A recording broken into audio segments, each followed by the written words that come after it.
Well, friends, the choir is back.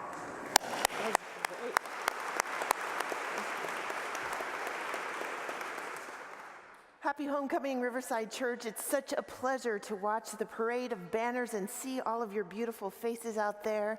Reverend Livingston and I took a walk to the 4th floor in MLK today and saw many Sunday school classes and enthusiastic children. It's so exciting. I mentioned a few weeks ago that fall is the start of a new year at church, just like at school, and newness fills the air and our spirits lift with optimism and hope. And a new start is always time to take stock, to think about where we're headed, to set the tone for the year ahead. I'm frankly having a hard time believing it's been a whole year since the last homecoming. This year has felt to me, and perhaps to you too, like a whirlwind full of shifting around here. Some welcomed, some painful, along with the general dis-ease that always comes with change. It occurs to me that as we start out another year together, some of us may be feeling some fear about what's ahead, about the future of our church. What's going to happen next? Will we be ready? How will we make it through whatever comes? Well, here's the good news this morning. We don't have to worry about the state of our community moving forward because the psalmist tells us in this morning's psalm that we can decide how we proceed as we face the future. It's not what happens to us that determines whether we thrive. Whether we thrive is a decision that we make. Will we choose health and wholeness, the way of the righteous, or will we choose death and destruction, the way of the wicked? The psalmist says it's one way or another. In the process of making the award-winning 2012 film Happy, filmmakers stopped hundreds of people on the street and asked them what they wanted out of life. Almost all of them said some version of, "I want to be happy."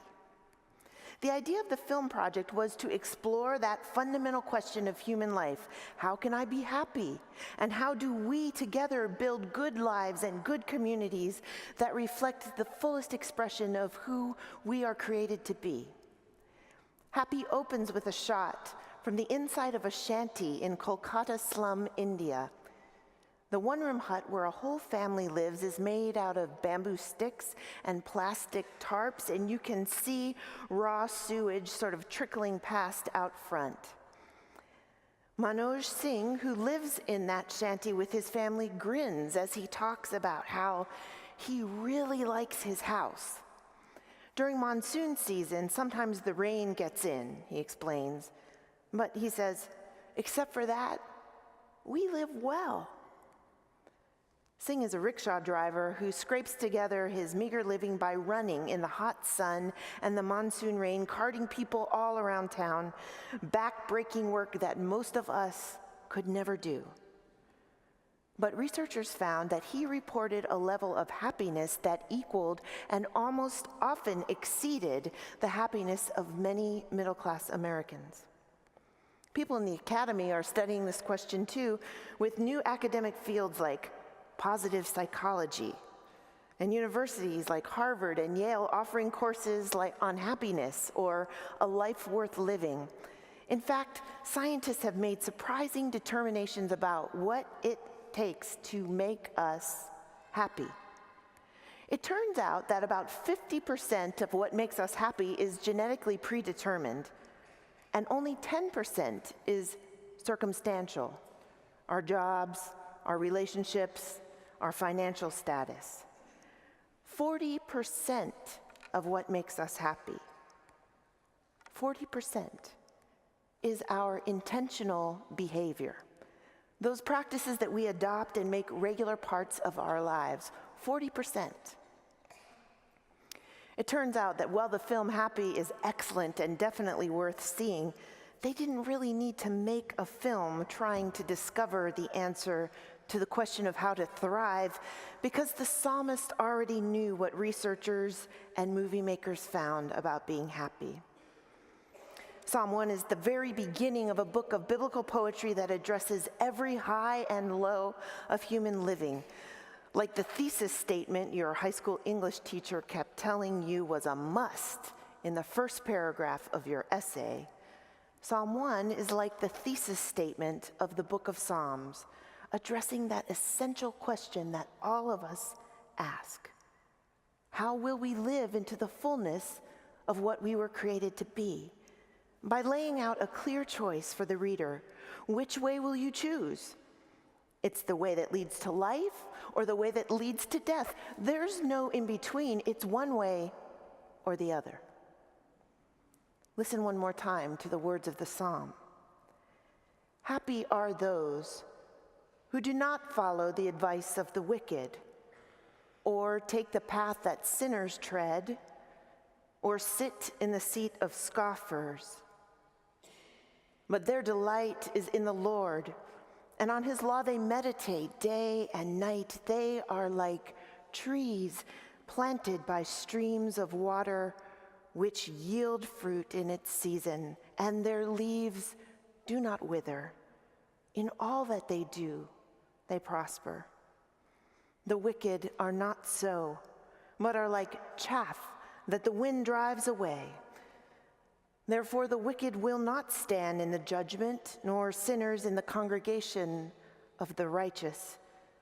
For the Lord watches over the way of the righteous, but the way of the wicked will perish. As you just heard, Psalm 1 has 3 distinct parts. The first part describes what a happy life looks like. The second part describes what a wasted life looks like. And finally, the psalm sums everything up. The Lord watches over the way of the righteous, but the way of the wicked will perish. The psalmist is laying it out right in front of us. It's clear we have a choice. It's one way or the other. You may often hear this psalm's beginning translated, "Blessed are those," but a more appropriate translation of the Hebrew here is, "Happy are those." And this is important for us to note because the psalm is not setting up a conditional, transactional kind of faith, the idea that God will bless you if you do certain things.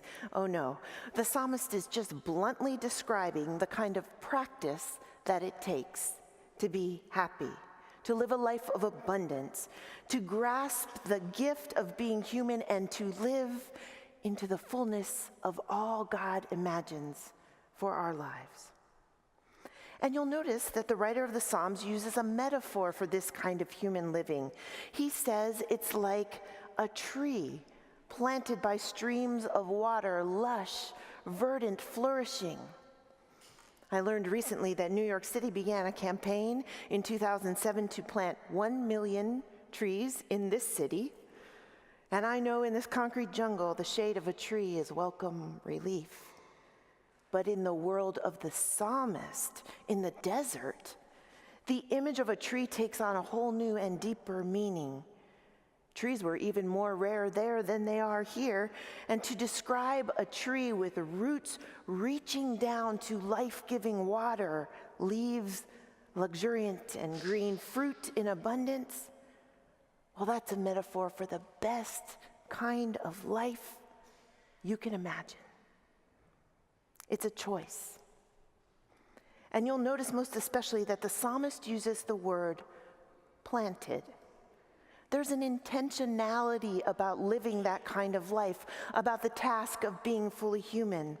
This kind of health and flourishing doesn't happen accidentally. It is carefully cultivated, a choice, not once, but over and over and over again, until it becomes a way of life. Like modern researchers have rediscovered, happiness takes practice and intention. Will we choose the way of the righteous or the way of the wicked? Healthy and whole or limping and broken? Happy or miserable? It's one way or another. A few weeks ago, I read an article in The Guardian about New York City public school teacher Stephen Ritz. Mr. Ritz is a teacher at a high school in the South Bronx that he describes as very troubled. Most of his students have special education needs, do not speak English, live in foster care situations, or are homeless. He said one day a friend sent him a box of daffodil bulbs for his classroom, but he didn't know what they were, and he thought the kids might throw them at each other, so he stashed them behind a radiator in his classroom. One day the class noticed something going on behind the radiator, and when they looked, they discovered an explosion of flowers. The steam from the radiator had made the bulbs bloom. This incident gave Mr. Ritz an idea. What would happen, he wondered, if he and his students grew something together? So they began by taking abandoned plots of land in the neighborhood and doing some landscape gardening just to beautify the neighborhood. The kids embraced the projects with enthusiasm, but Mr. Ritz realized he needed more than kids showing up outside of school to participate. He needed them in school. So he came up with this idea of planting these huge vertical edible gardens all over the school, and he put the kids in charge. Remarkably, the plants grew, he reports. The kids felt a sense of ownership and investment in the project, and all of a sudden, attendance at school increased from 43% to 93%. Students came to school to take care of their plants. They wanted to see them succeed, he said, and along the way, the kids began to succeed too. Ritz says this project changed fundamental things about the kids who attend his school. They learn patience and fortitude. They learn to invest their efforts and watch the results, and they learn all sorts of academic subjects from their cultivation efforts. A crop well tended, Ritz says, will yield a good harvest. In the desert, wherever you find water and trees and fruit, you will find people. We are drawn to this kind of flourishing. We want this kind of health and wholeness and happiness in our lives. But hear the words of the psalmist and take heed. This way of being is not something that just happens by chance. No, this way of being comes from avoiding the advice of the wicked, from staying away from people who choose to destroy rather than build up, from keeping yourself out of the way of those who speak evil, from building and nurturing healthy community. And this way of being comes from delighting in the way of God, the way that seeks always love and reconciliation and unity and justice and peace.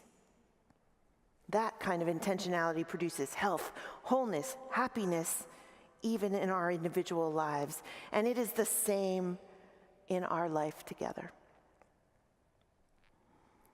As it's Homecoming Sunday, it seems like today is a good day to talk plainly then about the community we are building together right here. This has been a year of welcoming new faces, thinking hard about who we are, and working together to increase health and wholeness in the communion of saints that is the Riverside Church in the city of New York. It's predictable that we would feel some anxiety about what's ahead. But as it turns out, we don't need to be afraid because we can choose the way we will go. So today, as we hear the words of the psalmist, let's ask ourselves some hard questions. Will we follow the advice of the wicked, take the path that sinners tread, sit in the seat of scoffers, or will we delight in the law of the Lord and meditate on it day and night? Only one of those will lead us individually and collectively to wholeness, to health, to happiness, to righteousness, to life. It's one way or another. The health and flourishing of our community doesn't just happen. The psalmist described it as a tree planted. Mr. Ritz over in the South Bronx says, a crop well tended will yield a good harvest. They were both saying the same thing. Health and wholeness, flourishing, happiness is intentionally cultivated when we make a choice every day. Today, as we think about and celebrate all we have been together and dream about how God will work in this place in the year ahead, the psalmist is laying it out right in front of us, this choice we have to make.